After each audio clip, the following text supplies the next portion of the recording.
So South Carolina Representative Nancy Mace sure does hold a grudge against George Stephanopoulos ever since their interview where he asked her how she, as a rape victim, could support someone like Donald Trump.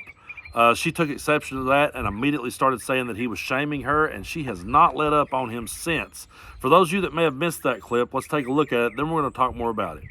I still get judged for it today. I'm asking you a very simple question. And I answered it. You're shaming me for my political choices. I'm asking you a question about why you endorse someone who's been found liable for rape. It was not a criminal court. This was a civil court. It was a civil court. And by the way, she joked about the judgment and what she was going to do with all that money, and I find that offensive. I'm asking you about the man But as a rape victim who's been shamed for years now because of her rape, you're trying to shame me again by asking me this political question. So yeah, I think it was a fair question, and I don't feel like he was playing politics with it. I mean, I'm truly sorry that that happened to Nancy Mace. No one should ever have to endure it. But she's sitting there endorsing Donald Trump, embracing him and defending him, and he's been found liable of sexual abuse and defaming the victim. So if anyone was shaming anyone at any point, it's Donald Trump. And it was pretty sickening to see her sit there and continue to defend him. But she has been on a complete tirade ever since that interview, going off about how everyone at ABC and George Stephanopoulos must be held accountable. Take a look at this clip. What we're seeing today is a downfall of mainstream media. I hope that Bob Iger gets a grip of ABC News.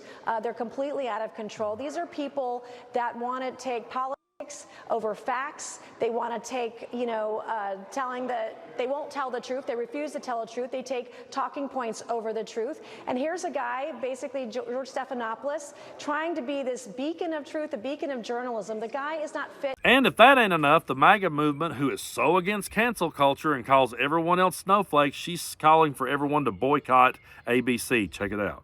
I hope Republicans will not watch ABC News and that Republican politicians will not go on ABC News until Bob Iger and everyone else at ABC holds George Stephanopoulos accountable. So yeah, don't ever let anyone in the MAGA party tell you that they're against cancel culture, because conservatives invented cancel culture.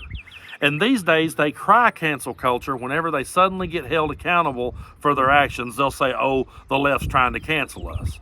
Or if we call them out on their bullshit or point out something they've said in the past and they try to deny it, then they'll say, oh, we're woke. It's not about us being woke. It's about you guys being hypocrites and us holding you accountable. And now Donald Trump is trying to sue ABC and George Stephanopoulos, get this, for defamation of character. Because George Stephanopoulos said that he was found liable of rape and didn't use the word sexual abuse. And so now Donald Trump is trying to say that George Stephanopoulos has defamed him and ruined his reputation. Really stop and think about that for a minute. Donald Trump would have to prove that George Stephanopoulos acted with malicious intent, and he would have to prove that he actually hurt his character. And how could you possibly defame Donald Trump? He is a walking defamation.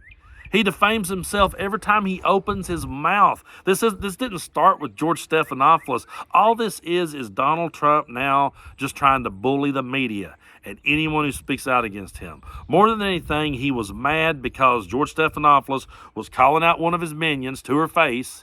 She's sitting there going down on her sword for the guy, and Donald Trump sees that. He gets mad. He hears him use the word rape, and now suddenly, oh, I'm not that. And it's just despicable. It really is, that we have a former president who not only has always declared war on the media, calls them the enemy of the people, suing them for defamation. He's a guy who says that he would like to have them investigated and taken off the air if he's reelected. But he's not a dictator. He's not against democracy. He's not against free speech. We should all just go back to bed and relax, because when Donald Trump gets back in, America will be great and we will all have the same rights as everyone else. Does anyone actually buy into that bullshit? Does anybody out there actually buy into that bullshit? And while all this is happening, what I would love for people in MAGA land to ask themselves is this question. You've got all this going on with Donald Trump. You need independence in order to win the general election.